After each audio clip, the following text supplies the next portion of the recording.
여기 61조 원 규모의 초대형 잠수함 계약을 따낸 한국 기업이 있습니다. 그런데 이들이 보여준 행태가 충격적인데요. 현지 일자리는 무시하고 오직 돈만 쫓는다는 비판이 쏟아지고 있다고 합니다. 심지어 캐나다 정부마저 우리가 못 만드니 그냥 한국에서 사자며 자국 산업을 포기했다는데요. 그렇다면 한국 기업들이 대체 어떤 방식으로 각국의 산업 기반을 무너뜨리고 있는 걸까요? 더 충격적인 건 미국까지 이들의 기술을 빼앗으려 안간힘을 쓰고 있다는 사실입니다. 대체 한국이 어떤 수법을 써서 이런 상황을 만들었을까요? 그 어두운 실체를 파헤쳐 보겠습니다. 제 이름은 제픽스 발두란이에요. 저는 여러 나라에서 군사장비를 사는 일을 연구하는 사람입니다. 27년 동안 이 일을 해왔는데 지금까지 본 것 중에 가장 신기한 일이 벌어졌어요. 그건 바로 캐나다와 미국이 잠수함을 만드는 방법을 완전히 다르게 선택한 거였죠. 이야기는 작년 가을부터 시작됐어요. 저는 사무실 책상에 앉아서 두툼한 서류 뭉치를 들여다보고 있었습니다. 그 서류에는 한국의 하나오션이라는 회사가 제안한 잠수함 건조 계획이 떼곡하게 적혀 있었어요. 액수가 어마어마했죠. 한국 돈으로 61조 원이었어요. 우리나라 1년 예산의 10분의 1이 넘는 돈이었답니다. 캐나다는 이렇게 생각했어요. 우리한테 필요한 건 좋은 잠수함이야. 어디서 만드느냐는 중요하지 않아. 그래서 한국에서 잠수함을 만들어서 가져오는 방법을 선택했죠. 훨씬 빠르고 돈도 덜 들고 품질도 좋으니까요. 하지만 미국은 달랐어요. 안 돼. 반드시 미국 땅에서 만들어야 해. 트럼프 대통령은 이렇게 주장했습니다. 하나오션에게 미국의 거대한 공장을 짓고 미국 사람들을 고용해서 미국에서 잠수함을 만들라고 요구했어요. 저는 창밖을 바라보면서 생각에 잠겼어요. 겨울 하늘은 잿빛이었고 차가운 바람이 유리창을 흔들었죠.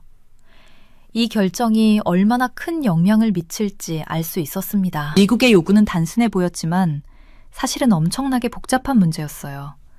제가 예전에 비슷한 경우를 본 적이 있었거든요. 대만의 TSMC라는 회사 이야기를 해드릴게요. 이 회사는 세계에서 가장 작고 정교한 컴퓨터 칩을 만드는 곳이에요. 미국 정부는 TSMC에게도 똑같은 요구를 했었죠. 미국의 공장을 지어라. TSMC는 미국 애리조나 사막에 거대한 공장을 지었어요. 그런데 문제가 생겼습니다. 돈이 너무 많이 들었어요. 한국 돈으로 거의 2조 원이 매년 손해로 나갔죠. 왜 그랬을까요? 첫 번째 이유는 인건비였어요. 미국 노동자들은 한국이나 대만 노동자들보다 월급을 3배나 더 받았습니다. 공장에서 일하는 사람이 1000명이면 매년 수천억 원이 더 들어가는 거예요. 두 번째 이유는 경험이었어요. 미국에는 최첨단 반도체를 만들어 본 사람이 거의 없었어요. 대만에서는 20년 넘게 이 일을 해온 숙련된 기술자들이 있는데 미국에서는 처음부터 다 가르쳐야 했죠. 마치 피아노를 한 번도 쳐본 적 없는 사람에게 베토벤을 연주하라고 하는 것과 비슷했어요. 세 번째 이유는 시설이었습니다. 대만의 공장들은 오랜 시간에 걸쳐 완벽하게 만들어졌어요. 전기도 물도 도로도 모든 게 반도체 공장에 딱 맞게 설계되어 있었죠. 하지만 애리조나 사막에는 그런 게 하나도 없었어요. 전부 새로 만들어야 했답니다. 저는 책상 위에 보고서를 다시 펼쳤어요. 하나오션의 경우도 똑같을 거라는 생각이 들었죠. 잠수함은 반도체보다 훨씬 더 복잡해요. 길이가 100m가 넘는 거대한 철큐브 안에 수백 가지 정밀 기계들이 들어가야 하거든요. 깊은 바닷속 압력을 견뎌야 하고 조용히 움직여야 하고 몇 달 동안 물속에서 생활할 수 있어야 해요. 한국의 하나오션은 이미 수십 년 동안 잠수함을 만들어 왔어요. 거제도에 있는 그들의 조선소는 세계 최고 수준이었죠. 수천 명의 숙련된 용접공, 설계사, 엔지니어들이 있었습니다. 그들은 잠수함의 모든 부분을 정확히 알고 있었어요. 하지만 미국에 새 공장을 지으면 어떻게 될까요? 저는 계산기를 두드렸습니다. 첫째, 공장을 짓는 데만 최소 5년이 걸려요. 거대한 크레인, 특수 용접 장비, 정밀 측정 도구들을 전부 설치해야 하니까요. 둘째, 사람을 훈련시키는데 또 5년이 걸립니다. 잠수함 용접은 보통 용접과 완전히 달라요. 실수하면 잠수함이 물속에서 터질 수도 있거든요. 모든 용접공이 완벽하게 훈련되어야 했죠. 셋째, 첫 잠수함을 만드는데 또 5년이 걸려요. 총 15년이에요. 반면에 한국에서 만들면 어떨까요? 하나오션은 내년부터 바로 시작할 수 있어요. 이미 모든 게 준비되어 있으니까요. 3에서 4년이면 첫 잠수함이 완성됩니다. 저는 손가락으로 숫자를 세어보았어요. 시간 차이만 10년이에요. 10년이면 세상이 완전히 바뀔 수 있는 시간이죠. 돈 차이는 더 컸어요. 미국에서 만들면 잠수함 한 척에 거의 2배의 돈이 들 거예요. 같은 돈으로 한국에서는 잠수함을 2척 만들 수 있는데 미국에서는 한 척밖에 못 만드는 거죠. 그때 제 동료 마크가 사무실 문을 열고 들어왔어요. 뉴스 봤어? 마크가 물었어요. 무슨 뉴스? 저는 고개를 들었습니다. 트럼프가 하나오션에게 45일 안에 3,500억 달러를 내라고 했대. 한국 돈으로 거의 450조 원이야. 저는 깜짝 놀랐어요. 450조 원이면 상상할 수도 없는 액수였죠. 하나오션의 1년 매출이 20조 원 정도인데 그 22배가 넘는 돈을 45일 안에 내라고요? 관세도 때리겠다고 협박했대. 마크가 덧붙였어요. 저는 한숨을 쉬었습니다. 이건 협상이 아니었어요. 협박이었죠. 캐나다의 선택이 더욱 현명해 보였어요. 캐나다는 이렇게 복잡한 문제에 휘말리지 않았거든요. 그들은 단순하게 생각했죠. 좋은 잠수함이 필요해. 한국이 잘 만들어. 그럼 한국에서 사자. 저는 창밖을 다시 바라봤어요. 해가 지고 있었고 도시의 불빛들이 하나둘 켜지기 시작했습니다. 이 결정은 단순히 잠수함 문제만이 아니었어요. 앞으로 세계가 어떻게 물건을 만들고 거래할지를 보여주는 신호였죠. 어떤 나라는 효율을 선택하고 어떤 나라는 자존심을 선택했어요. 어떤 나라는 협력을 원하고 어떤 나라는 통제를 원했습니다. 저는 노트북을 닫았어요. 내일부터 이 문제를 본격적으로 분석해야 할 것 같았죠. 61조 원짜리 결정이었고 두 나라의 미래가 걸려 있었으니까요. 그건 이미 깜깜했어요. 사무실 형광등 불빛만이 책상을 비추고 있었습니다. 저는 가방을 챙기면서 생각했어요. 과연 누가 올바른 선택을 한 걸까요? 시간이 지나면 알게 되겠죠. 하지만 한 가지는 확실했어요. 이 이야기는 이제 막 시작됐다는 것이었습니다. 캐나다 오타와에 있는 국방부 건물 안에 서 있었어요. 회의실 창문으로 보이는 풍경은 평화로웠죠. 하지만 제가 목격한 광경은 정말 놀라웠습니다. 캐나다 관계자들은 미국 사람들이 절대 인정하지 않으려던 사실을 담담하게 말하고 있었어요. 자기 나라에서 잠수함을 만드는 게 얼마나 비효율적인지를요. 물론 우리도 여기서 만들 수는 있습니다. 회의 테이블에 앉은 고위 조달 담당자가 설계도를 펼치며 말했어요. 그의 표정은 진지했습니다. 하지만 포기한 사람의 얼굴은 아니었죠. 오히려 현실을 직시하는 사람의 눈빛이었어요. 하지만 왜 그래야 할까요? 마지막 잠수함 한 척을 완성하는 순간 쓸모없어질 공장을 왜 만들어야 하죠? 그의 질문은 날카로웠습니다. 저는 고개를 끄덕였어요. 한국 조선소들은 이미 있는 시설에서 5척을 동시에 만들 수 있어요. 우리는 한 번에 한 척씩, 그것도 3배나 비싼 비용으로 겨우 만들 수 있을 겁니다. 테이블 위에 서류들이 말해주고 있었어요. 숫자는 거짓말을 하지 않았습니다. 독일 회사 TKAMS에서 보낸 제안서도 거기 있었죠. 독일 제안은 겉보기에 매력적이었어요.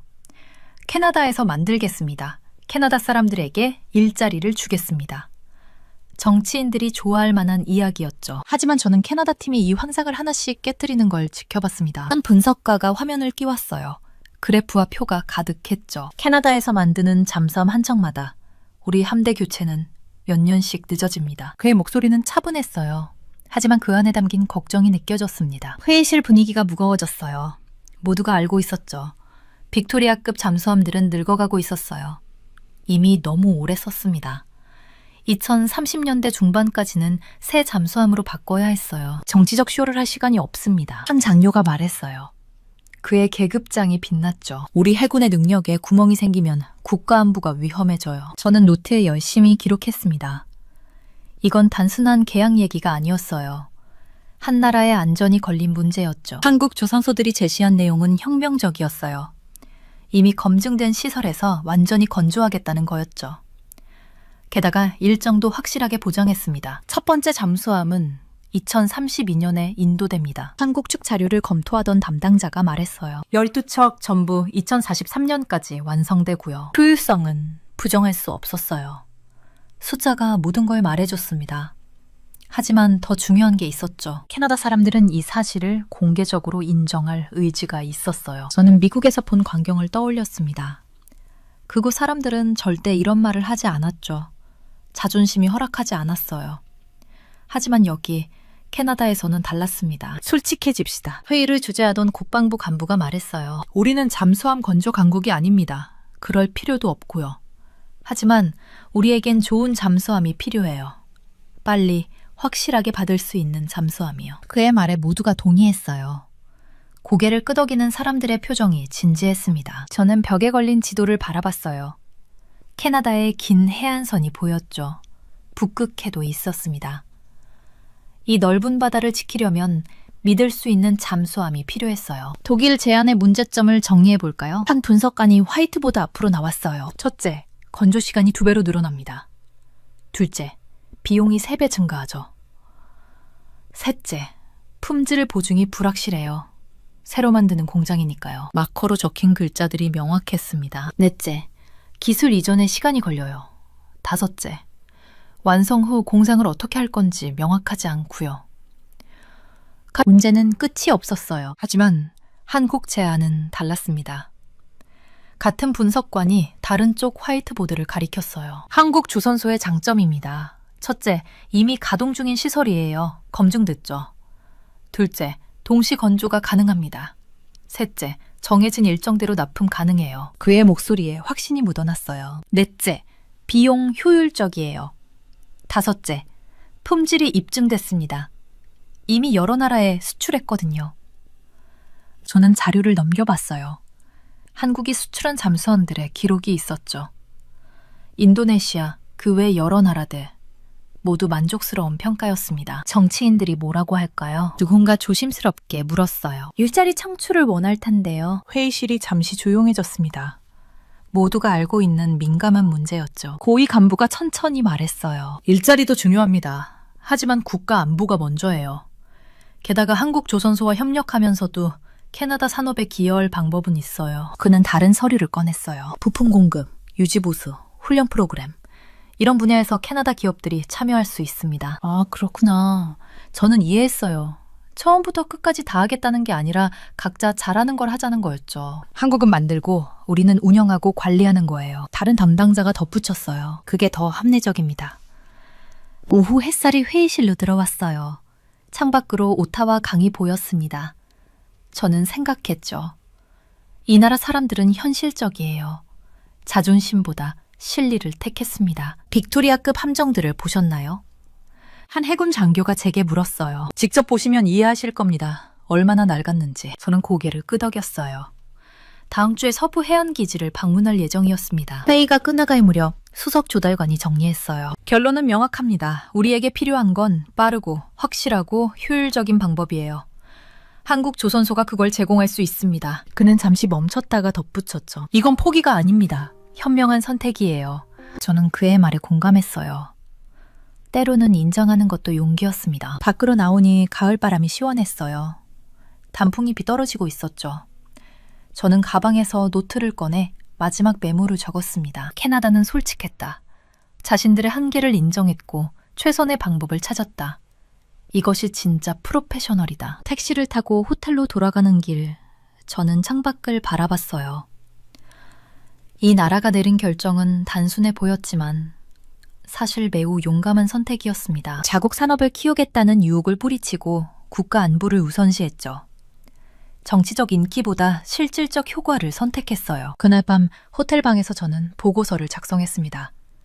캐나다의 사례는 다른 나라들에게도 교훈이 될 거예요. 때로는 인정하는 게 답입니다. 잘하는 사람에게 맡기는 것도 전략이죠. 한국 조선소들은 이미 증명했어요.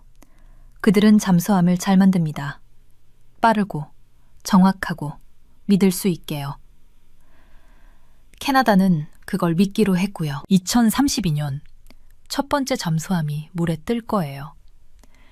캐나다 해군의 새 시대가 열리는 거죠. 그리고 그 성공은 솔직함에서 시작됐답니다. 미국이 취하는 방식을 분석하면서 저는 걱정스러운 패턴을 발견했습니다. 핀란드 관리들과의 회의는 영상으로 촬영되었는데 트럼프 자신이 그 전략을 직접 드러냈죠. 외국의 기술을 흡수하고 그것을 완전히 익힌 다음 원래 만든 사람들을 뛰어넘는다는 계획이었어요. 핀란드는 우리에게 필요한 세빙선 기술을 가지고 있습니다. 그가 말했어요. 하지만 일단 그들이 기술을 이전하면 우리는 핀란드가 만든 것보다 더 나은 배를 만들 것입니다. 그 말을 듣는 순간 제 등골이 서늘해졌답니다. 이미 미국 공장에서 돈을 쏟아붓고 있던 한국 기업들에게 이건 파트너십으로 포장된 사형 선고나 다름없었어요. 저는 이 각본을 전에도 본 적이 있었습니다. 중국이 10년 전 바로 이 한국 기업들에게 똑같은 수법을 썼거든요. 하지만 중국은 적어도 10년을 기다린 후에야 진짜 의도를 드러냈죠. 미국은 공개적으로 대놓고 발표했습니다. 제 책상 위에는 조지아주에서 날아온 보고서가 놓여 있었어요. 두께가 꽤 두꺼웠죠. 한국인 근로자들이 체포되었다는 내용이었습니다. 공장은 아직 완성도 되지 않은 상태였어요. 설비를 설치하던 중이었는데 말이에요. 이건 법 위반이 아니었습니다. 경고였어요. 메시지는 명확했죠. 공장을 짓고 기술을 이전하고 그 다음엔 떠나라는 것이었습니다.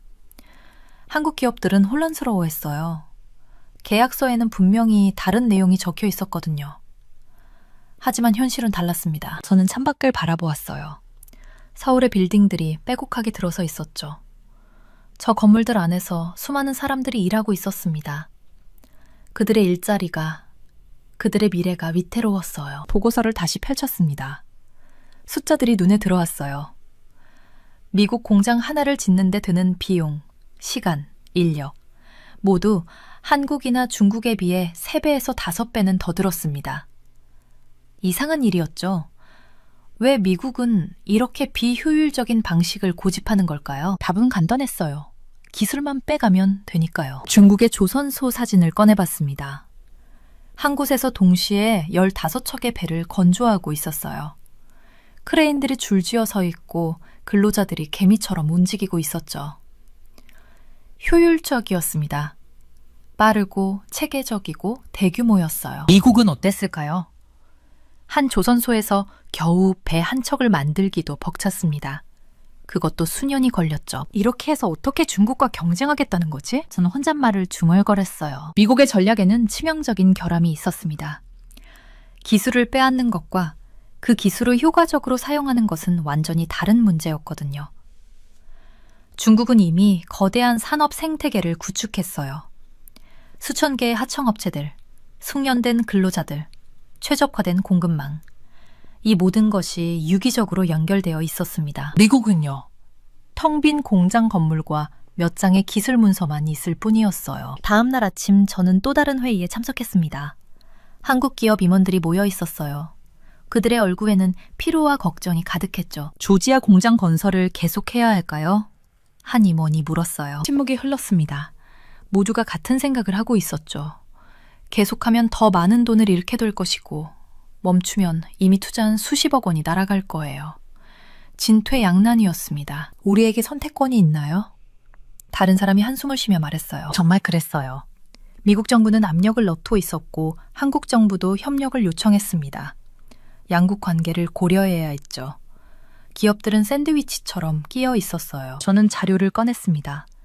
핀란드의 쇄빙선 기술 이전 사례였어요.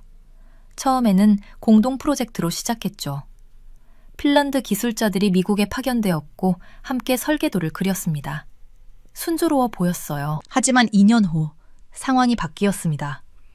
미국 측은 독자적으로 프로젝트를 진행하겠다고 선언했어요. 핀란드 기술자들은 돌아가라는 통보를 받았죠. 계약은 아직 남아 있었는데도 말이에요. 이게 한국 기업들의 미래입니다. 저는 조용히 말했어요. 회의실이 다시 조용해졌습니다. 누군가 커피를 마셨고 다른 사람은 창밖을 바라봤어요. 모두가 현실을 직시하기 싫어하는 것 같았죠. 제가 가장 걱정하는 건 시간이었습니다. 중국은 매달 새로운 선박을 진수시키고 있었어요. 그들의 기술은 계속 발전했고 가격 경쟁력도 높아졌죠. 반면 미국은 기술 흡수에만 집중하느라 실제 생산은 뒷전이었습니다. 10년 후를 생각해보세요. 제가 말했어요. 중국은 지금의 2배, 3배 규모로 성장할 겁니다. 미국은 아마 겨우 첫 번째 완제품을 내놓을 거예요. 누군가 고개를 끄덕였어요. 그들도 알고 있었습니다. 미국의 역설은 이런 거였어요. 가장 강력한 나라가 가장 비효율적인 방식을 선택했다는 것이죠. 단기적인 기술 획득에만 몰두하다 보니 장기적인 산업 경쟁력을 잃어버리고 있었습니다. 중국이 10년 전에 한국 기업들에게 했던 것처럼요.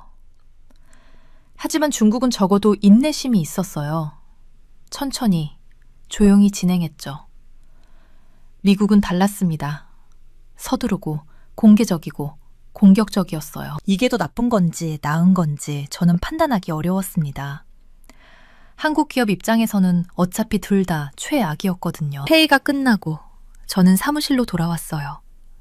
책상 위에는 새로운 보고서가 또 쌓여 있었습니다. 미국의 또 다른 프로젝트에 대한 제안서였죠. 읽으면서 한숨이 나왔어요. 같은 패턴이 반복되고 있었습니다. 기술 이전 요구, 공장 건설 압박, 불명확한 계약 조건들. 우린 어디로 가야 하는 걸까? 저는 창밖을 다시 바라봤습니다. 해가 지고 있었어요. 서울의 불빛들이 하나둘 켜지기 시작했죠. 어딘가에서 사람들은 여전히 일하고, 고민하고, 미래를 걱정하고 있을 거예요. 한국 조상산업의 미래도 그 불빛들처럼 불확실했습니다. 밝게 빛날 수도 있고 꺼질 수도 있었죠. 그건 우리가 어떤 선택을 하느냐에 달려 있었어요. 하지만 선택권이 정말 우리에게 있는지 그게 의문이었습니다. 10년간 이 일을 해오면서 저는 하나를 깨달았어요. 효율성이라는 건 단순히 돈을 아끼는 문제가 아니에요. 진짜 능력을 키우는 문제죠. 제 책상 위에는 한국 조선소들의 보고서가 쌓여 있었습니다. 그 숫자들을 보면서 저는 서양 국가들이 잊어버린 진실을 발견했죠. 특화된 전문성이 억지로 만든 자급자족보다 언제나 승리한다는 사실을요. 회의실 문을 열고 들어갔을 때 반대파들의 차가운 시선이 느껴졌어요. 그들은 제 보고서를 비판할 준비가 되어 있었습니다. 캐나다가 자국의 일자리 창출을 포기한다는 겁니까? 한 관료가 날카롭게 물었죠. 저는 잠시 멈췄어요. 그리고 조용히 대답했습니다. 무슨 일자리를 말씀하시는 건가요? 회의실이 조용해졌어요. 저는 계속 말을 이었죠. 비효율적으로 잠수함에 만드는 임시 일자리를 말씀하시는 건가요? 그 다음엔 미래 고객도 없는 텅 빈 공장만 남게 될 텐데요. 아니면 시간을 지키며 안정적으로 납품하는 파트너들과 맺는 장기 유지 보수 계약을 말씀하시는 건가요? 저는 프레젠테이션 화면을 켰습니다. 숫자들이 하나씩 나타났어요. 반박할 수 없는 숫자들이었죠. 빅토리아급 잠수함들을 조기에 퇴역시키면 캐나다는 유지 보수비만 10억 캐나다 달러를 절약할 수 있었어요. 한국의 빠른 납품 일정 덕분에 가능한 일이었습니다. 저는 화면에 뜬 그래프를 가리키며 설명을 이어갔죠. 보세요. 이게 현실입니다. 미국 조선소들의 요구사항 목록이 화면에 떴어요. 제 손가락에 항목들을 하나씩 짚어갔습니다. 센터, 종합복지 패키지, 인프라 투자. 이것들이 수익을 낼까요? 저는 물었어요. 절대 그렇지 않습니다. 회의실 뒤편에서 누군가가 불편한 듯 자리를 움직이는 소리가 들렸어요. 하지만 저는 멈추지 않았죠. 현지 생산 의무 조항. 그건 강함을 만드는 게 아니었어요. 약함을 제도화하는 거였습니다. 저는 그 진실을 숫자로 증명할 수 있었죠. 하나오션의 제안서를 펼쳤어요. 폴란드 사례가 먼저 나왔습니다. 그들은 기술 이전을 제안했어요. 합리적인 범위에서 현지 투자도 약속했죠. 하지만 그건 의미가 있는 곳에만 적용되는 전략이었어요. 캐나다의 급박한 상황에는 다른 해법이 필요했습니다. 한국에서 건조하고 캐나다에서 유지보수를 담당하는 겁니다. 저는 설명했어요. 이건 모든 곳에 똑같이 적용하는 획일적인 방식이 아닙니다. 전략적 유연성이에요. 차 의원이 손을 들었어요. 하지만 우리 조선소는 어떻게 됩니까? 저는 깊게 숨을 들이쉬었습니다. 이 질문이 나올 줄 알았죠. 캐나다 조선소들이 잠수함을 만들어 본 적이 있나요? 제가 되물었어요. 없습니다. 배운 적도 없죠. 지금 배우려면 몇십 년이 걸릴 겁니다. 그 사이에 우리 해군은 낡은 잠수함으로 바다를 지켜야 해요. 숫자들이 이야기를 해줬어요. 한국 조선소들은 매년 수십 척의 배를 만들어 왔습니다. 그들의 용접공들은 하루에도 수백 번씩 같은 작업을 반복했죠. 완벽에 가까워질 때까지요. 캐나다 조선소에선 같은 작업을 몇 년에 한 번 할까 말까였어요. 전문성이란 게 뭔지 아십니까? 저는 물었습니다. 매일, 매주, 매년 같은 일을 반복하면서 쌓이는 겁니다. 한국 조선소 노동자들은 그 전문성을 가지고 있어요.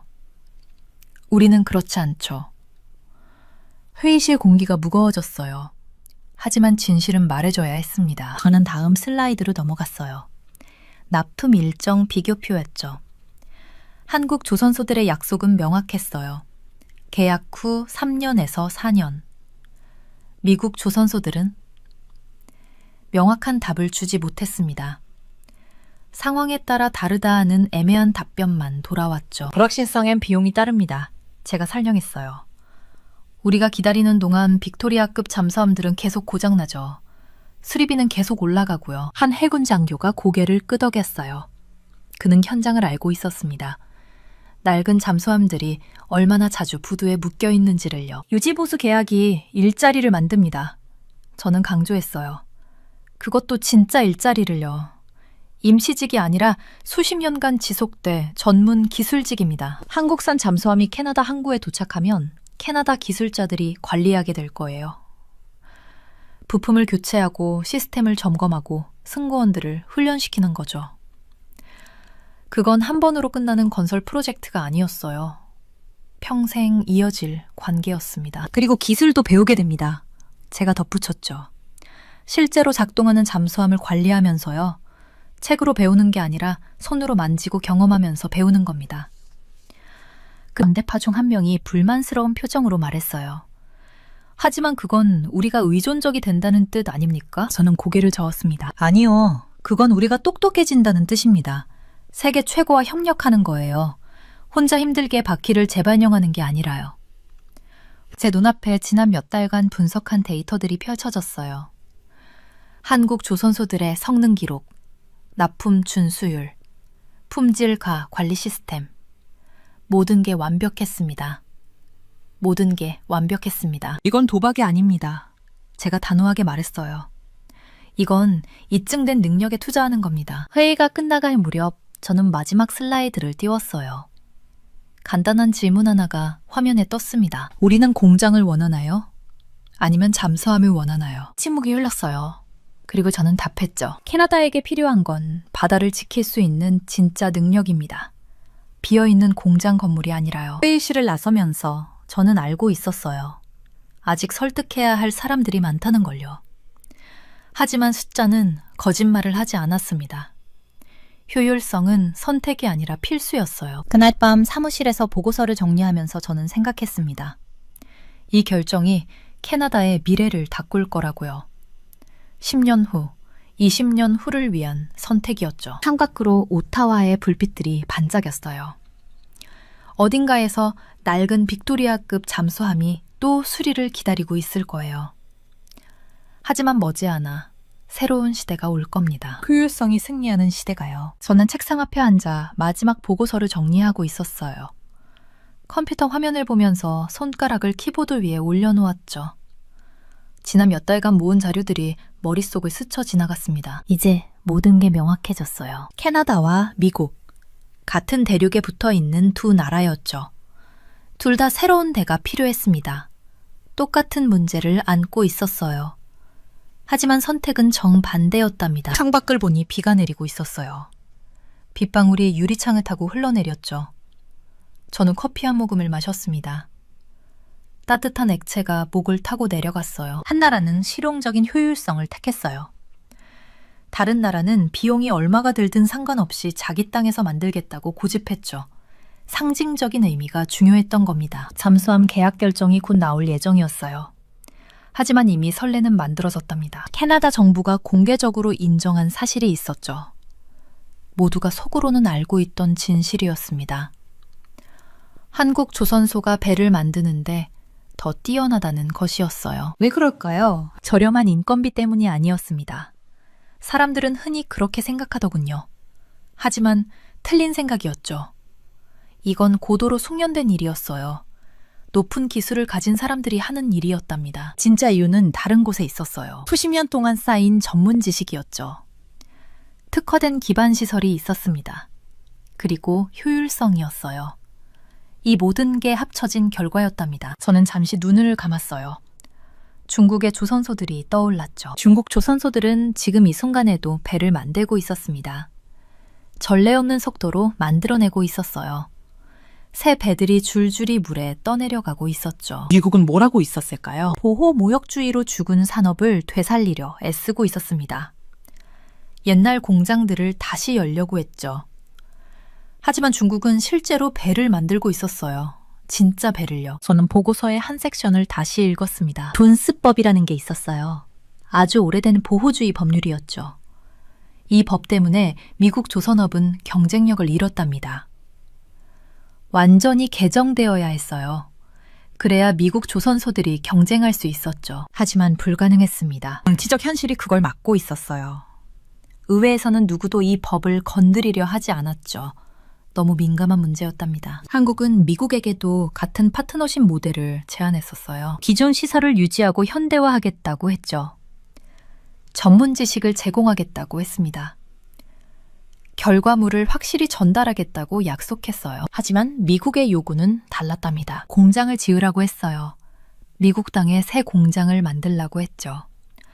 문제는 그 공장을 효율적으로 운영할 인력이 없다는 거였습니다. 기술 이전도 요구했어요. 하지만 그 기술을 효과적으로 흡수할 능력도 부족했죠. 저는 한숨을 쉬었습니다. 야망과 실제 능력 사이의 간극이 이렇게 명확한 적은 없었어요. 하고 싶은 것과 할 수 있는 것이 너무 달랐답니다. 빗소리가 계속 들렸어요. 창밖은 어두워지고 있었죠. 캐나다의 결정을 생각했습니다. 캐나다 정부는 현실을 직시했어요. 자존심을 내려놓았죠. 우리는 배를 잘 못 만든다고 인정했답니다. 한국이 더 잘한다고 말했어요. 쉬운 결정이 아니었을 겁니다. 정치인들에게는 특히 그랬을 거예요. 자국 산업을 포기한다는 비난을 받을 수도 있었죠. 하지만 그들은 국민의 세금을 생각했습니다. 더 좋은 배를 더 빨리 받는 게 중요했어요. 실용성을 택한 겁니다. 미국은 어땠을까요? 상징이 중요했어요. Made in USA라는 딱지가 중요했죠. 비용이 2배, 3배가 들어도 괜찮다고 생각했답니다. 제 손가락이 다시 키보드 위를 움직였어요. 숫자들을 타이핑했습니다. 비용 추정치였죠.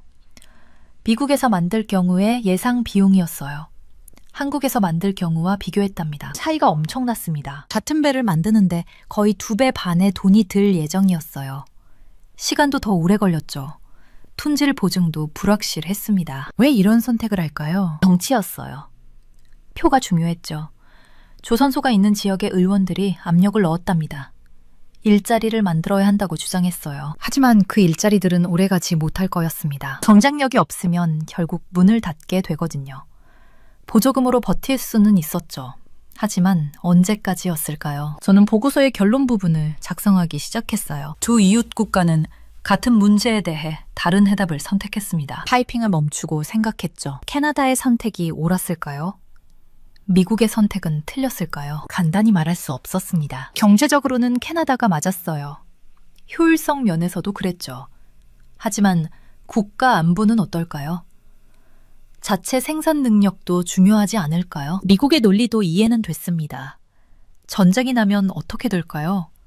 다른 나라에 의존하고 있으면 위험하지 않을까요? 하지만 현실은 이미 달라져 있었어요. 글로벌 공급망 시대였습니다. 모든 게 연결되어 있었죠. 완전히 독립적인 나라는 없었답니다. 게다가 한국은 동맹이었어요. 미국의 우방국이었죠. 제 시계를 봤습니다. 벌써 저녁 7시가 넘었더군요. 보고서를 마무리해야 했어요. 내일 아침 회의에서 발표해야 했죠. 결론을 어떻게 쓸까 고민했습니다. 각국은 자국의 상황에 맞는 선택을 했습니다. 라고 썼어요. 하지만 장기적 경쟁력은 현실을 직시하는 데서 나온다는 교훈을 얻을 수 있습니다. 좀 더 생각하다가 한 문장을 추가했죠. 효율성과 상징성 사이에서 균형을 찾는 것이 21세기 국가 전략의 핵심입니다. 마지막으로 저는 두 나라의 미래를 상상했어요. 10년 후에는 어떻게 되어 있을까요? 캐나다는 한국에서 만든 훌륭한 잠수함을 운영하고 있을 겁니다. 제때 인도받았고 예산도 지켰죠. 국민들은 만족할 거예요. 미국은요? 아마 여전히 공장을 짓고 있을지도 몰라요. 예산은 초과됐고 일정은 늦어졌죠. 하지만 미국산이라는 자부심은 있을 겁니다. 어느 쪽이 현명한 선택일까요? 저는 보고서를 저장하고 컴퓨터를 껐어요. 창밖의 비는 여전히 내리고 있었습니다. 도시의 불빛들이 비에 젖은 거리에 반사되고 있었죠. 집에 갈 시간이었어요. 내일은 긴 하루가 될 거였답니다. 하지만 한 가지는 확실했습니다. 이 보고서가 던지는 질문들은 계속될 거라는 것이었어요. 앞으로도 오랫동안요. 분석을 마쳤어요. 컴퓨터 화면을 물끄러미 바라보면서 제 손끝이 키보드 위에서 잠시 멈췄습니다. 숫자들과 그래프들, 그리고 수많은 데이터들이 제 앞에 펼쳐져 있었죠. 하지만 제가 본 건 단순한 숫자가 아니었어요. 우리는 지금 역사적인 순간을 목격하고 있었습니다. 국제방위협력이라는 거대한 시스템이 근본적으로 바뀌고 있었던 거예요. 마치 거대한 빙하가 천천히 하지만 확실하게 움직이는 것처럼요. 예전 방식은 죽어가고 있었어요. 아직 어떤 사람들은 그걸 인정하지 않으려 했지만 말이죠. 그 옛날 모델은 간단했습니다. 우리나라에서 만들어라. 아니면 관세를 물어라. 협력하고 싶으면 우리 공장을 지어라. 위협과 압력으로 다른 나라들을 움직이게 만드는 방식이었어요. 저는 의자에 등을 기댔습니다. 창밖을 바라봤죠. 서울의 빌딩 숲이 저 멀리 보였어요. 저 건물들 하나하나가 효율성과 경쟁을 통해 세워진 거라는 생각이 들었습니다. 캐나다의 결정, 그들이 무엇을 선택하든 간에 그건 훨씬 더 큰 의미를 담고 있었어요. 이건 단순히 잠수함을 사는 문제가 아니었답니다. 아니, 전혀 그렇지 않았죠. 이건 세상이 어떻게 작동해야 하는지에 대한 인식의 변화였어요. 캐나다는 뭔가를 인정하고 있었습니다. 효율성과 능력이 정치적인 거칠애보다 훨씬 더 중요하다는 걸요. 자기 나라 바다를 지킬 잠수함을 확보하는 게 그 잠수함이 어디서 만들어지는지보다 더 중요하다는 거였어요. 저는 마우스를 움직여서 보고서 파일을 다시 열었습니다. 제가 쓴 문장들을 천천히 읽어내려갔어요. 진짜 동반자 관계라는 건 각 나라의 강점을 살리는 거였습니다. 억지로 평등을 만들어내려고 하는 게 아니라요. 어떤 나라는 잠수함을 잘 만들고 어떤 나라는 다른 걸 잘 만들죠. 그게 자연스러운 거예요. 한국은 잠수함을 효율적으로 만들 수 있었어요. 수십 년 동안 기술을 쌓아왔고 숙련된 기술자들이 있었으며 최첨단 조선소를 가지고 있었죠. 이게 우리의 강점이었습니다. 왜 그걸 억지로 다른 곳으로 옮겨야 할까요? 저는 고개를 저었어요. 말이 안 되는 일이었습니다. 창밖에서 새 한 마리가 날아갔어요. 자유롭게, 효율적으로, 공기저항을 최소화하면서요. 자연은 항상 효율적인 방법을 찾아냅니다. 왜 인간은 그렇게 하지 못할까요? 보고서를 계속 작성했습니다. 손가락이 키보드 위를 빠르게 움직였죠. 미국은 그 엄청난 힘을 가진 나라는 이상한 길을 걷고 있었어요. 힘으로 다른 나라들을 압박하려 했습니다. 우리 말을 들어라. 아니면 손해를 볼 거다. 하지만 세상은 변하고 있었어요. 예전에는 그런 방식이 통했을지도 몰라요. 아마 10년 전, 20년 전에는요. 하지만 지금은 아니었습니다. 지금은 2025년이었고 세계는 훨씬 더 복잡하고 연결되어 있었죠. 한국 모델은 달랐어요. 가장 효율적인 곳에서 만들자. 필요한 곳을 지원하자. 각 파트너의 요구사항에 맞춰서 조정하자. 간단하지만 강력한 원칙이었습니다. 저는 잠시 타이핑을 멈추고 생각에 잠겼어요. 왜 이게 그렇게 어려운 개념일까요? 왜 어떤 나라들은 이걸 이해하지 못하는 걸까요? 알겠더군요. 자존심 때문이었어요. 그리고 정치 때문이었죠. 정치인들은 유권자들에게 말해야 했습니다. 봐요. 우리가 일자리를 만들었어요. 우리나라에서 이걸 만들고 있어요. 그게 멋있게 들리니까요.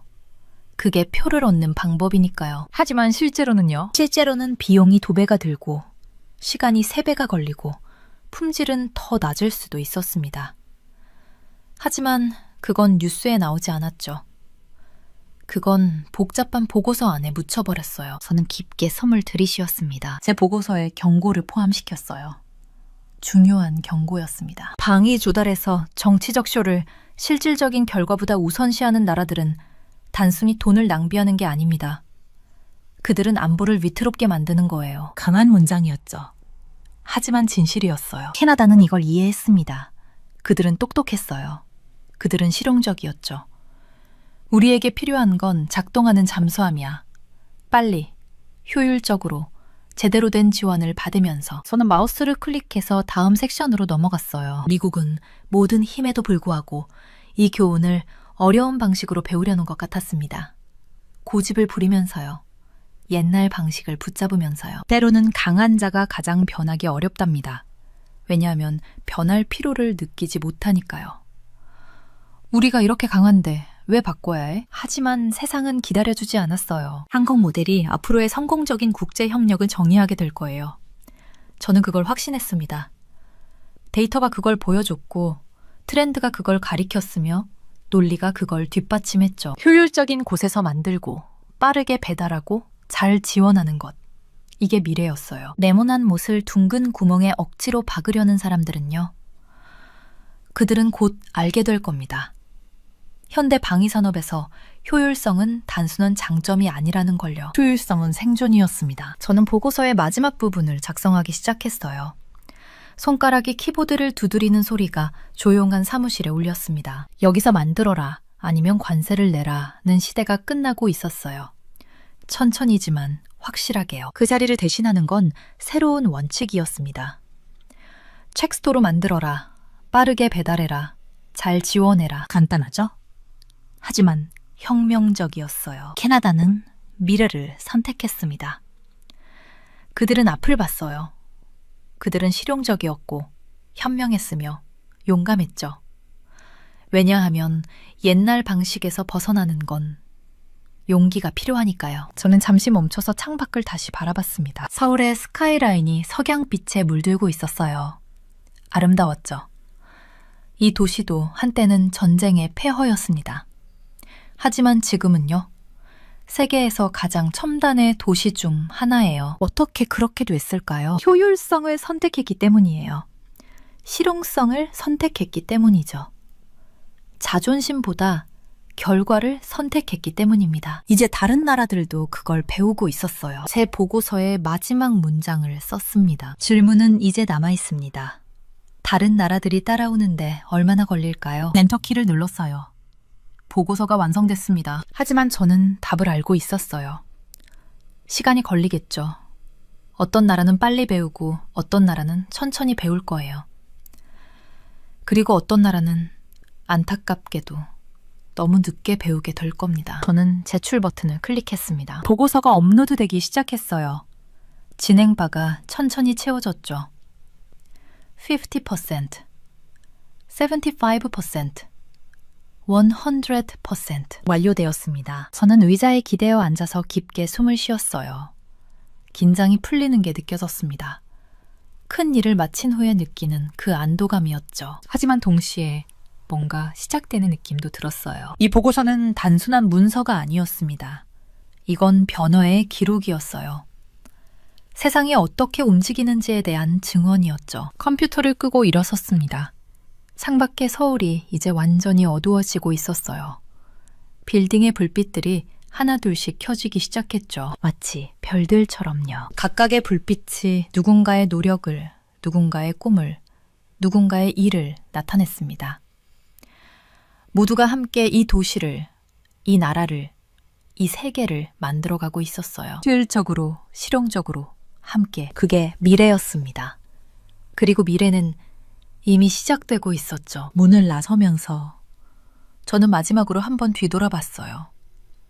빈 사무실, 꺼진 컴퓨터, 조용한 책상. 하지만 그 안에서 방금 태어난 아이디어는 이미 세상으로 나가고 있었습니다. 변화는 그렇게 시작되는 거예요.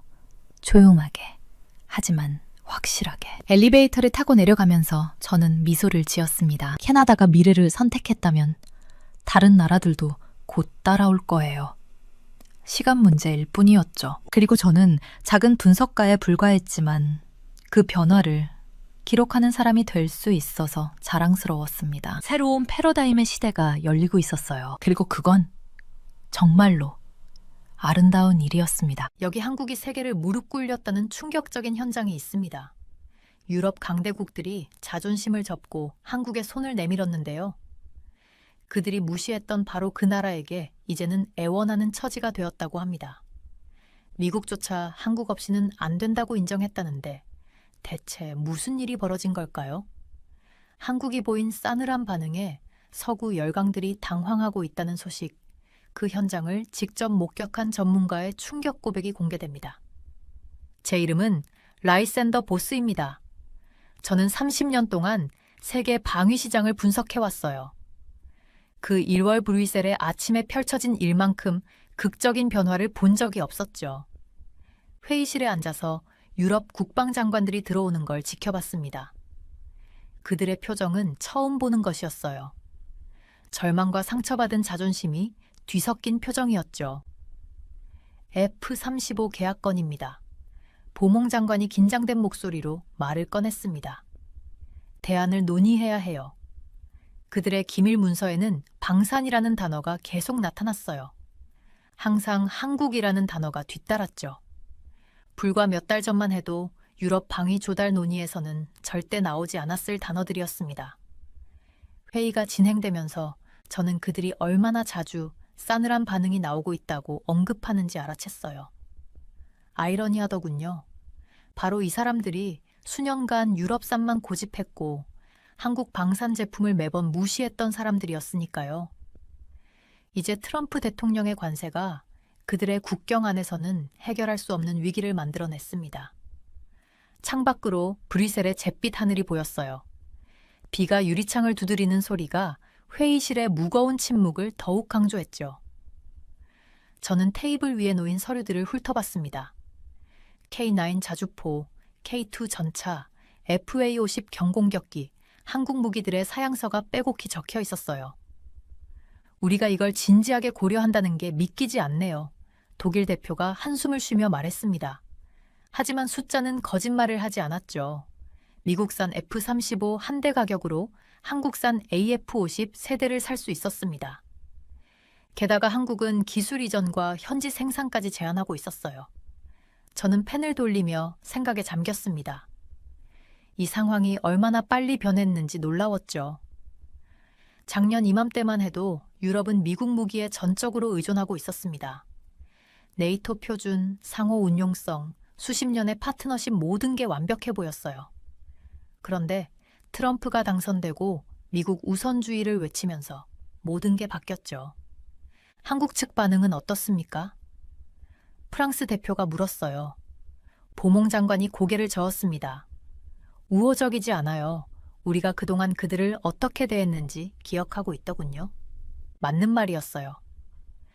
유럽은 오랫동안 한국 방산업체들을 무시했습니다.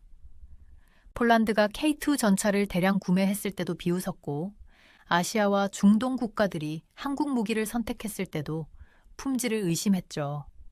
이제 그 대가를 치르고 있었습니다. 회의실 분위기가 점점 무거워졌어요. 각국 대표들은 서로 눈치를 보며 먼저 나서기를 꺼렸죠. 자존심과 현실 사이에서 갈등하는 게 뻔히 보였습니다. 우리에게 선택의 여지가 있습니까? 이탈리아 대표가 조용히 물었어요. 침묵이 흘렀습니다. 답은 명확했죠. 없었어요. 러시아의 위협은 계속되고 있었고 미국 무기는 너무 비싸졌습니다. 유럽 자체 생산은 수요를 따라가지 못했고요. 저는 노트북을 열고 한국 방산업체들의 최근 실적을 확인했어요. 놀라운 성장세였습니다. 5년 전만 해도 틈새 시장 업체였던 곳들이 이제는 글로벌 파워가 되어 있었죠. 폴란드, 호주, 인도네시아, 이집트, 한국 무기를 선택한 나라들이 늘어나고 있었습니다. 시작해야겠군요.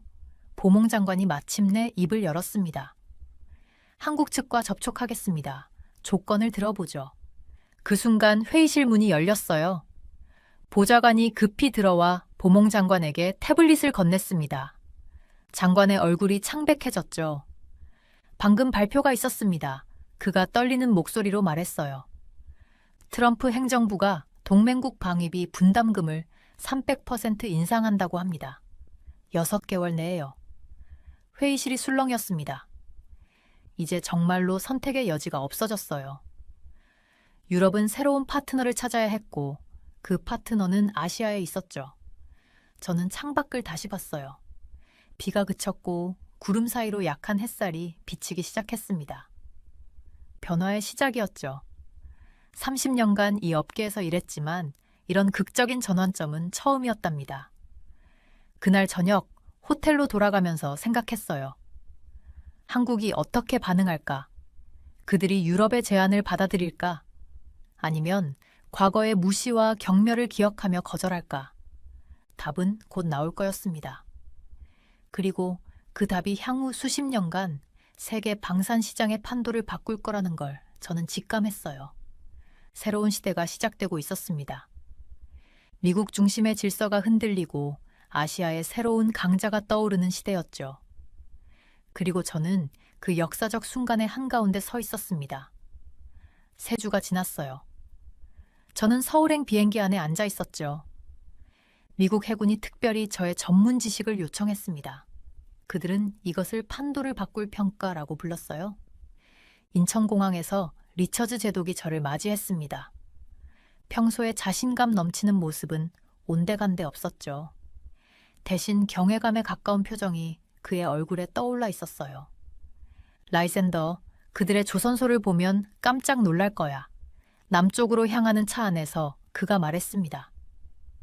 우리는 계속 미국도 한국을 찾을 수밖에 없다고 말해왔어. 직접 보기 전까지는 과장이라고 생각했는데 말이야. 거제 조선소는 모든 기대를 뛰어넘었어요. 그 규모와 효율성, 기술의 정교함이 우리 시설을 구식으로 보이게 만들었죠. 작업자들은 마치 안무를 짠 것처럼 정확하게 움직였습니다. 함정들을 조립하는 속도는 논리를 거스르는 수준이었어요. 한국 관리자들이 보여준 생산 일정표를 보고 저는 숨이 막혔습니다. 우리보다 10분의 1 시간에 비용은 훨씬 적게 들었죠. 이게 가능한 일인가 싶었어요. 한국이 세계 방산 2인자라는 말이 더 이상 그냥 하는 말이 아니었습니다. 제가 눈앞에서 직접 목격하고 있는 현실이었어요. 군수 물자들이 그들의 시설을 통해 흐르는 모습은 완벽하게 조화된 교향곡 같았죠. 조선소를 걸으면서 저는 어지러움을 느꼈어요. 거대한 크레인들이 하늘을 가로지르며 움직였습니다. 각각은 빌딩만 한 크기의 선체 부분을 들어 올렸죠. 아래에서는 수천 명의 작업자들이 개미처럼 부지런히 움직였어요. 어떻게 이런 속도가 가능하죠? 제가 물었습니다. 안내를 맡은 김 부장이 미소를 지었어요. 24시간 작업 체계와 모듈 건조 방식 덕분입니다. 우리는 배를 조각조각 만들어서 마지막에 합치죠. 레고 블록처럼요. 레고 블록. 그 비유가 정확했습니다. 하지만 이 레고 블록들은 각각 수백 톤짜리였죠. 점심시간에 우리는 조선소 식당으로 갔어요. 수천 명을 수용할 수 있는 거대한 공간이었습니다. 김치와 밥, 국이 나오는 단순한 식사였지만 작업자들의 얼굴에는 자부심이 가득했죠. 우리 노동자들은 자신들이 국가 안보에 기여한다는 것을 알고 있어요. 김 부장이 설명했습니다. 그게 큰 동기부여가 되죠. 오후에는 완성 단계에 있는 구축함을 봤어요. 이지스 시스템이 장착된 최신형 함정이었습니다. 미국 해군이 운용하는 것과 거의 동일한 성능이었지만 건조 기간은 절반이었죠. 리처즈 제독이 제 귀에 속삭였어요. 이제 왜 우리가 여기 왔는지 알겠지? 우리는 이들의 도움이 필요해. 저녁이 되자 우리는 회의실에 모였습니다. 벽에는 대형 스크린이 있었고 향후 생산 계획이 표시되어 있었어요. 숫자들이 믿기지 않았죠. 한국은 앞으로 5년 안에 함정 생산량을 2배로 늘릴 계획이었습니다. 하지만 이건 시작에 불과해요. 김 부장이 말했어요. 우리의 진짜 강점은 속도와 품질을 동시에 달성한다는 것입니다. 회의가 끝난 후 저는 호텔방에서 창밖을 내다봤어요. 거제의 불빛들이 바다에 반사되어 반짝였습니다.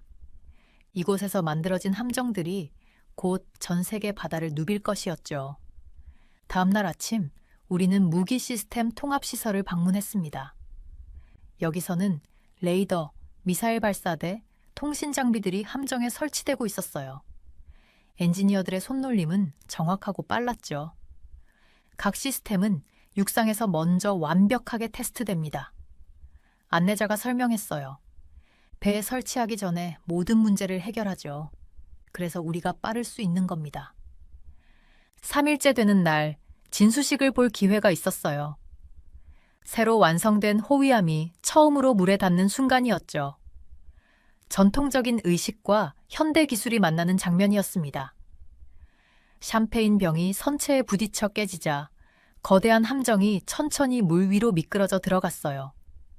작업자들의 환호성이 들렸습니다. 그들의 얼굴에는 자랑스러움이 가득했죠. 몇 달 동안의 노력이 이 순간으로 결실을 맺은 것이었어요. 이런 광경을 볼 때마다 가슴이 벅차요. 김 부장이 말했더군요. 우리가 만든 배가 누군가의 생명을 지킬 거라고 생각하면요. 마지막 날, 우리는 설계실을 방문했습니다. 100명의 엔지니어들이 컴퓨터 앞에서 일하고 있었어요. 3차원 모델링과 시뮬레이션을 통해 모든 것을 미리 계획했죠. 실제 건조를 시작하기 전에 가상으로 배를 수십 번 만들어 봅니다. 수석 설계사가 설명했어요. 문제점을 미리 발견하고 해결하는 거죠. 한국을 떠나는 비행기 안에서 저는 본 것들을 정리하려고 애썼습니다. 이것은 단순히 효율적인 생산 시스템이 아니었어요. 국가적 의지와 기술력, 그리고 자부심이 결합된 결과였죠. 리처즈 제독이 제게 말했습니다. 이제 우리가 뭘 해야 하는지 알겠지? 파트너십이 답이야. 저는 고개를 끄덕였어요. 미국이 모든 것을 혼자 할 수 있는 시대는 끝났습니다. 새로운 시대에는 새로운 접근이 필요했죠. 그리고 한국은 그 열쇠를 쥐고 있었어요. 집으로 돌아가는 길에 저는 보고서를 쓰기 시작했습니다. 제목은 이미 정해져 있었죠. 동맹의 재정에 왜 한국과의 방산 협력이 미국의 미래인가? 이 여행은 제 인생을 바꿨어요. 그리고 곧 미국의 방위 산업 전체를 바꾸게 될 것이었습니다. 파리의 아침은 여전히 아름다웠어요. 에펠탑이 멀리 보이는 프랑스 국방부 건물로 들어가면서 저는 묘한 기분을 느꼈죠. 불과 1년 전만 해도 이곳 사람들은 한국산 무기를 거들떠보지도 않았거든요.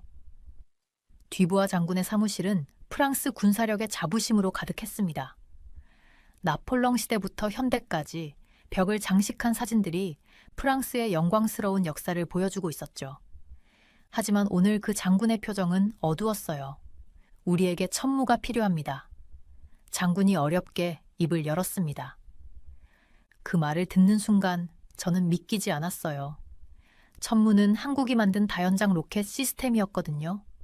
작년에 프랑스 대표단이 한국을 방문했을 때 이 무기를 보고는 코웃음을 쳤던 기억이 생생했죠. 미국의 하이마스는 언제 올지 모릅니다. 장군이 설명을 이어갔어요. 아니, 올지 안 올지도 확실하지 않죠. 저는 고개를 끄덕였습니다. 유럽 전체가 무기 부족에 시달리고 있다는 건 이미 알고 있었으니까요. 독일도, 영국도, 이탈리아도 마찬가지였죠. 모두가 미국산 무기를 기다리고 있었지만 미국 공장들은 이미 주문으로 꽉 차 있었어요. 중국 전투기들과의 모의 전투 결과를 보셨습니까? 제가 물었어요. 장군의 얼굴이 더욱 어두워졌습니다. 네, 봤습니다. 충격적이었죠. 프랑스가 자랑하던 라팔 전투기들이 중국의 신형젠 12 앞에서 무력했다는 보고서였어요. 스텔스 기술, 전자전 능력, 미사일 사거리 모든 면에서 뒤처져 있었죠. 특히 방공 시스템이 문제입니다. 장군이 한숨을 쉬었어요. 패트리어트 미사일을 구하는 건 하늘의 별 따기고 우리 시스템으로는 역부족이죠. 저는 잠시 침묵했습니다. 마크롱 대통령이 작년에 했던 말이 떠올랐거든요. 아시아 방산 제품은 유럽에 설 자리가 없다고 했었죠. 그런데 지금 상황이 완전히 바뀌었어요. 창밖을 바라보니 생강이 조용히 흐르고 있었습니다. 평화로워 보이는 풍경이었지만 실제로는 유럽 전체가 전쟁의 위협 속에서 떨고 있었죠. 한국의 천궁 시스템도 고려해 보시겠습니까? 제가 조심스럽게 제안했어요.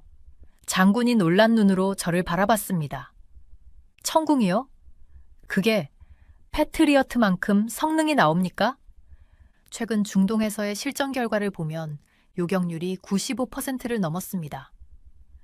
제가 태블릿을 꺼내 데이터를 보여줬죠. 게다가 가격은 패트리어트의 절반 수준이고요. 장군의 눈이 커졌어요. 그는 데이터를 자세히 살펴보기 시작했습니다.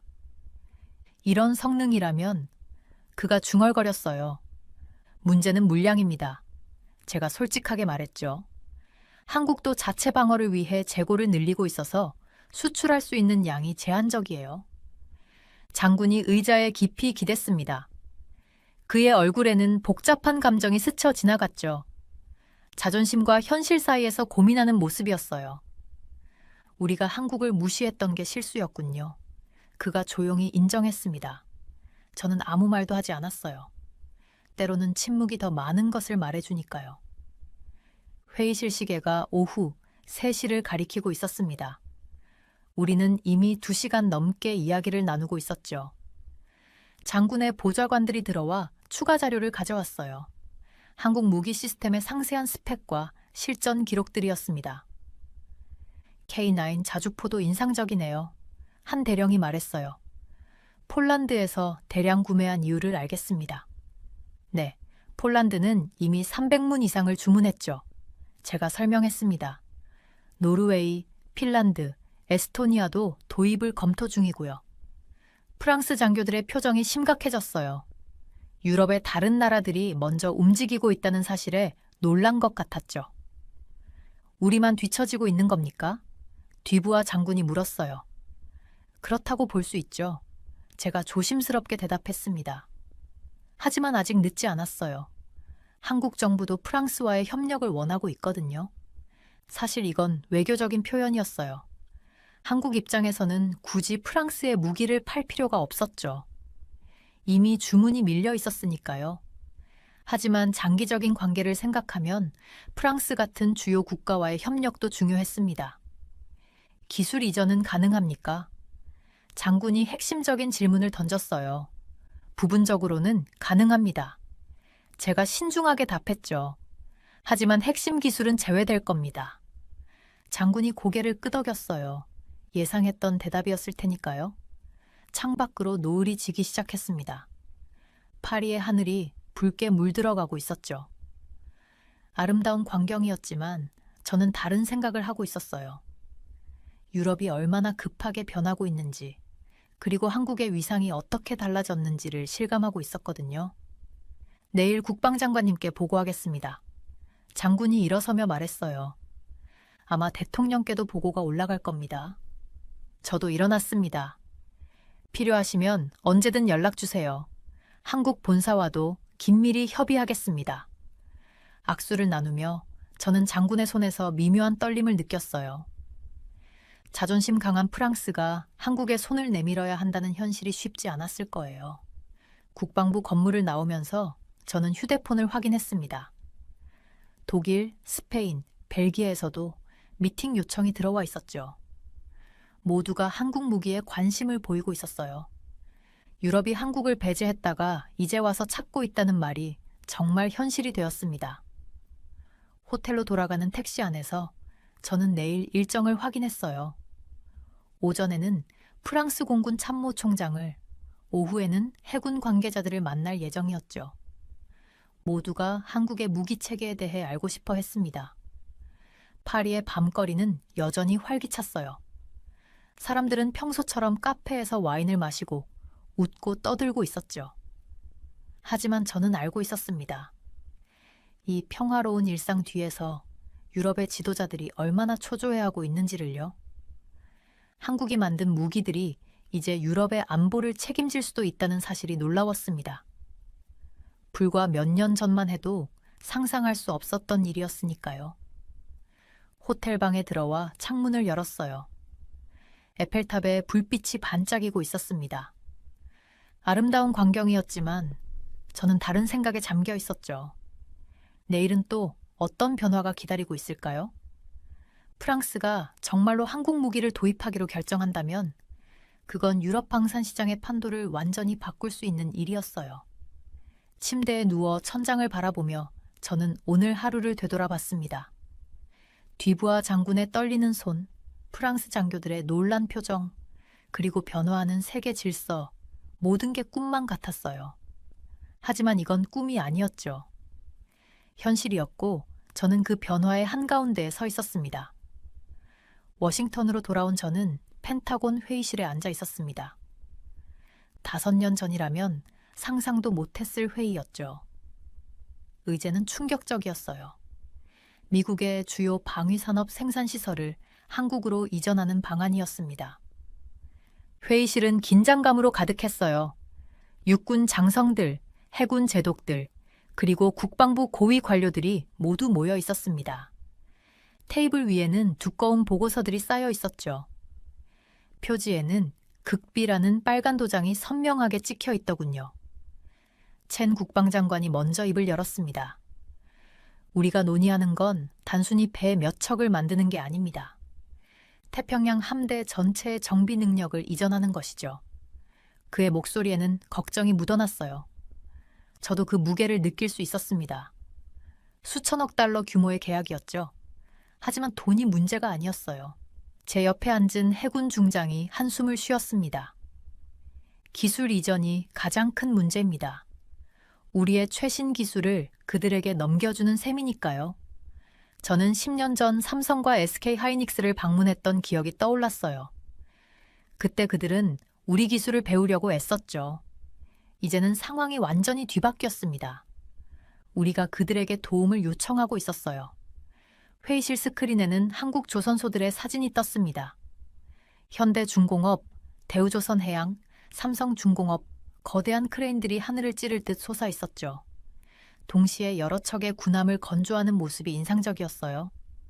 작년에 그들이 건조한 군함이 몇 척인지 아십니까? 한 분석관이 물었습니다. 47척입니다. 우리는 겨우 12척이었죠. 숫자는 충격적이었어요. 더 놀라운 건 품질이었습니다. 한국산 군함들은 우리보다 빨리 만들어졌고 가격은 절반이었으며 성능은 동등하거나 더 나았죠. 저는 손을 들었습니다. 반도체 산업을 기억하십니까? 우리가 기술을 이전했고 이제 그들이 시장을 지배하고 있습니다. 방 안이 조용해졌어요. 모두가 그 의미를 알고 있었죠. 1990년대에 우리는 메모리 반도체 기술을 아시아에 이전했습니다. 이제 삼성과 SK 하이닉스가 세계 시장의 70%를 차지하고 있었어요. 하지만 대안이 뭡니까? 첸 장관이 반문했습니다. 우리 조선소들은 이미 문을 닫았습니다. 숙련공들은 은퇴했고요.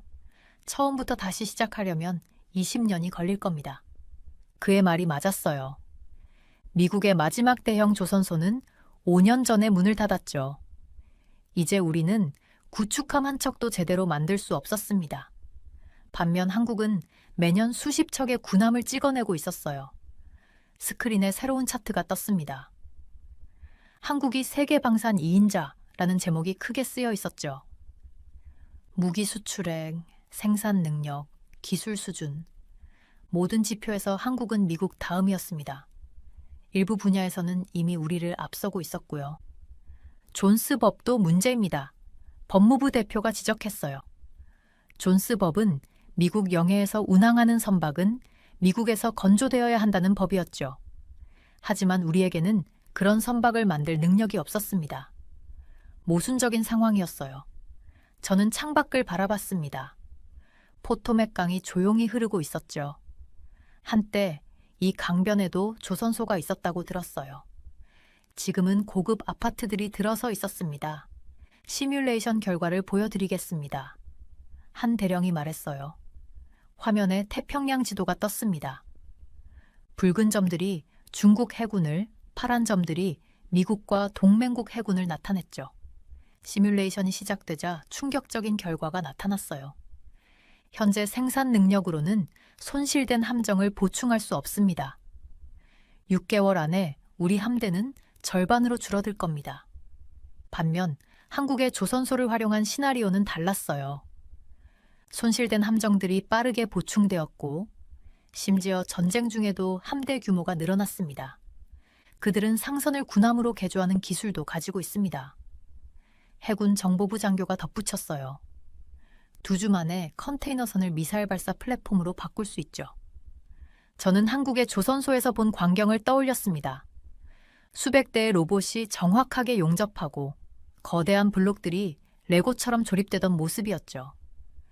그들에게 배를 만드는 것은 예술이 아니라 과학이었어요. 기술 유출 위험은 어떻게 관리하실 겁니까? 제가 물었습니다. 첸 장관이 어깨를 으쓱했어요. 솔직히 말해서 많은 분야에서 그들이 우리보다 앞서 있습니다. 오히려 우리가 배워야 할 처지죠. 그 말에 회의실이 다시 조용해졌습니다. 자존심 상하는 진실이었지만 부인할 수 없었어요. LNG 운반선을 아십니까? 한 엔지니어가 말했어요. 세계에서 가장 복잡한 선박 중 하나입니다. 한국은 이 시장의 90%를 차지하고 있죠. 우리는 단 한 척도 만들 수 없습니다. 저는 고개를 끄덕였어요. LNG 운반선은 영하 162도의 액화천연가스를 운반하는 특수선이었죠. 극도로 정밀한 기술이 필요했습니다. 한국은 이미 이 분야의 마스터였어요. 회의는 계속되었습니다. 반대 의견도 많았죠. 우리가 완전히 그들에게 의존하게 될 겁니다. 한 장군이 우려를 표했어요. 만약 그들이 마음을 바꾸면 어떻게 하죠? 타당한 지적이었습니다. 하지만 우리에게 선택지가 많지 않았어요. 스크린에 새로운 데이터가 떴습니다. 중국 해군의 성장 속도였죠. 매년 구축함 10척, 프리기탐 15척을 진수하고 있었어요. 이 속도라면 10년 안에 그들이 우리를 앞지를 것이 분명했습니다. 결정을 미룰수록 상황은 악화될 뿐입니다. 첸 장관이 결론을 내렸어요. 저는 보고서를 다시 펼쳤습니다. 한국 조선소들의 생산 능력, 기술 수준, 가격 경쟁력, 모든 면에서 그들은 최고였죠. 하지만 여전히 마음 한구석이 불편했어요. 우리가 스스로 무언가를 만들 능력을 잃어버린다는 것. 그것은 단순히 경제적 문제가 아니었습니다. 국가의 정체성, 자립 능력과 관련된 문제였죠. 회의가 끝나고 저는 복도를 걸었습니다. 벽에는 역대 해군 함정들의 사진이 걸려 있었어요. 미주리함, 엔터프라이즈함, 한때 미국의 자랑이었던 배들이었죠. 이제 우리는 그런 배를 만들 수 없었습니다. 엘리베이터를 기다리며 저는 깊은 생각에 잠겼어요. 세계가 얼마나 빨리 변했는지, 한때 우리가 가르쳤던 나라가 이제 우리의 선생이 되었다는 것이 아이러니했죠. 밖으로 나오니 차가운 바람이 불었습니다. 주차장에는 현대와 기아 자동차들이 즐비했어요. 이것도 하나의 상징이었죠. 디트로이트가 몰락하고 서울이 부상한 것을 보여주는. 저는 차에 시동을 걸었습니다. 라디오에서는 의회 청문회 소식이 흘러나왔어요.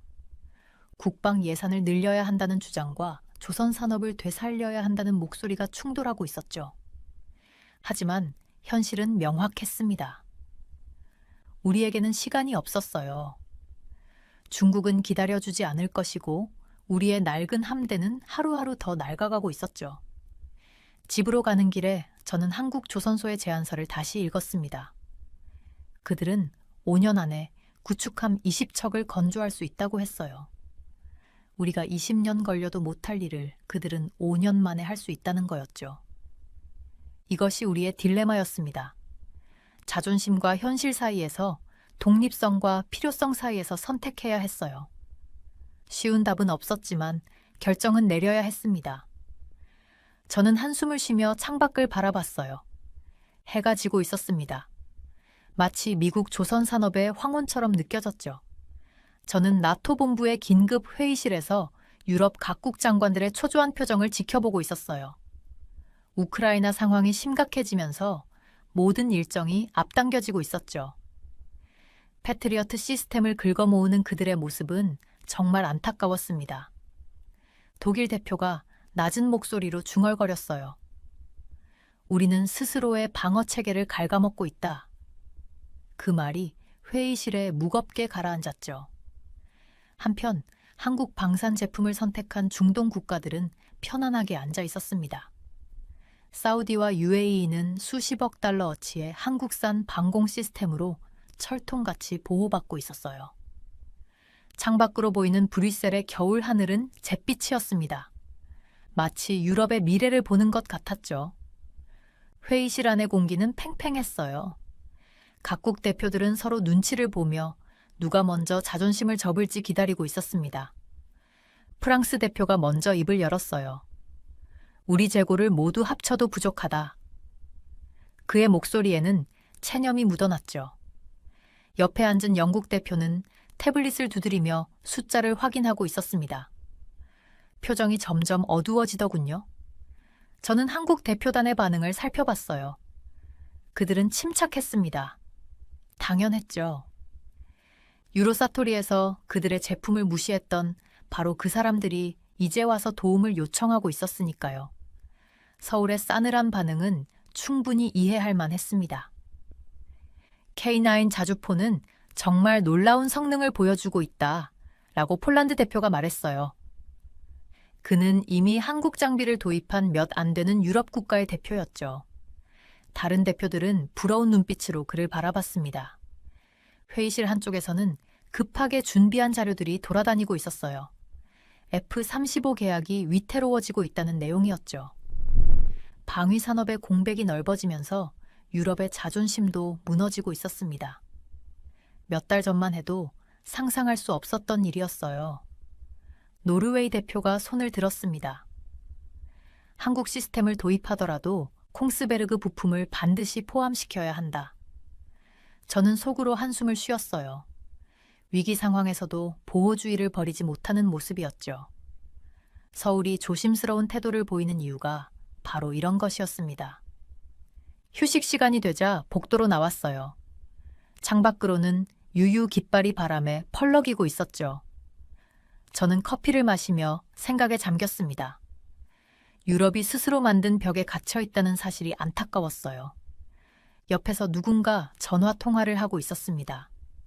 천궁 시스템의 성능이 패트리어트보다 뛰어나다고. 목소리에 놀라움이 가득했죠.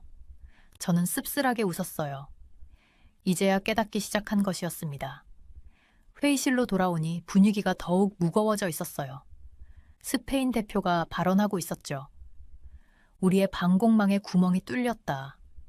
더 이상 지체할 시간이 없다. 그의 말에 모두가 고개를 끄덕였습니다. 하지만 한국 측은 여전히 신중했어요. 그들의 대변인이 말했죠. 우리는 협력할 준비가 되어 있다. 하지만 상호 존중이 전제되어야 한다.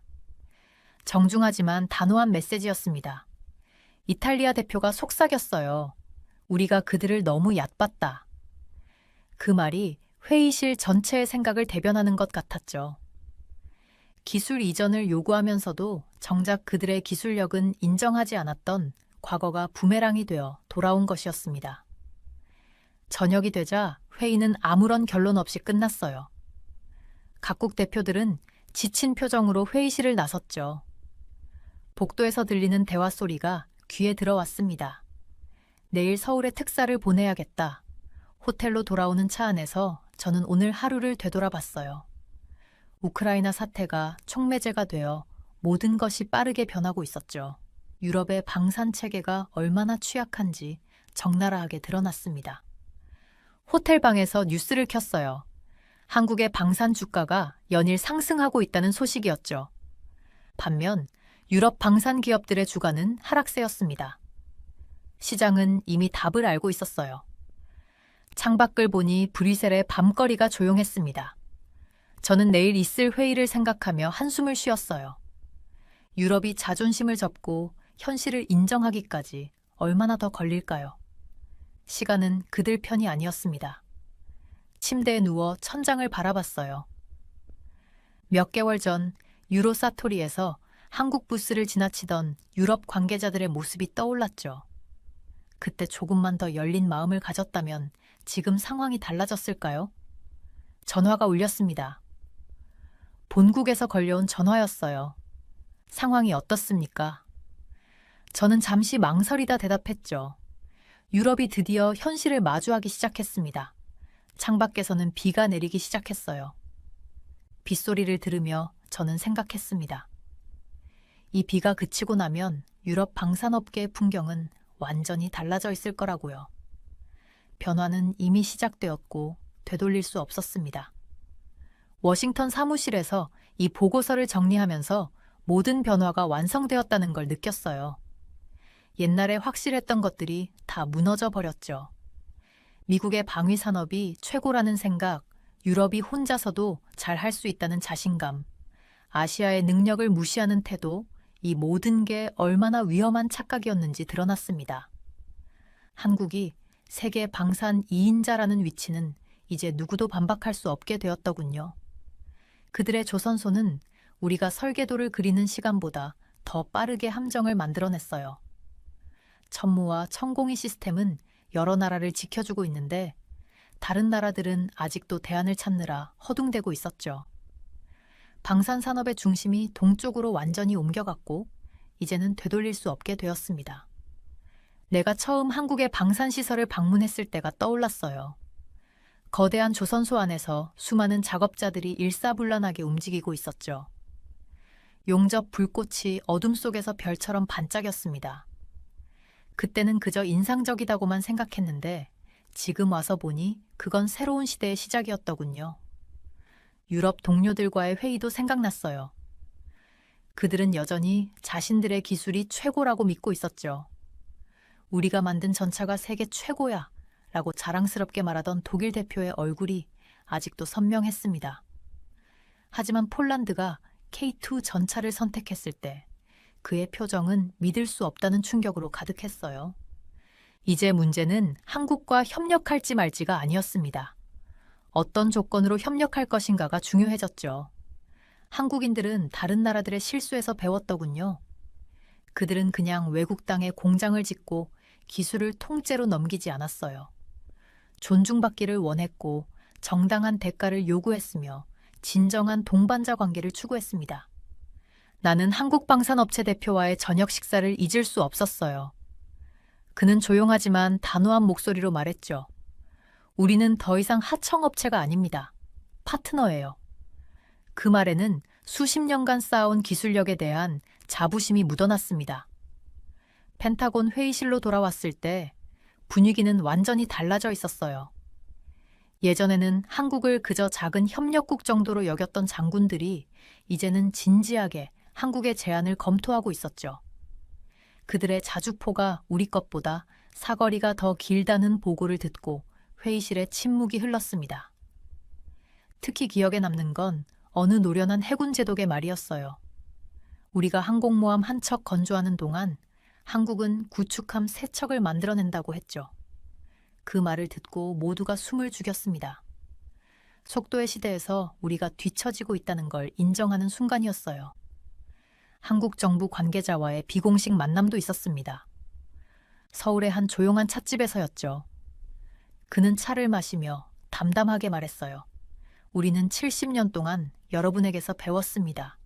이제는 서로 배울 때가 왔어요. 그 말에는 원망이나 자만이 없었습니다.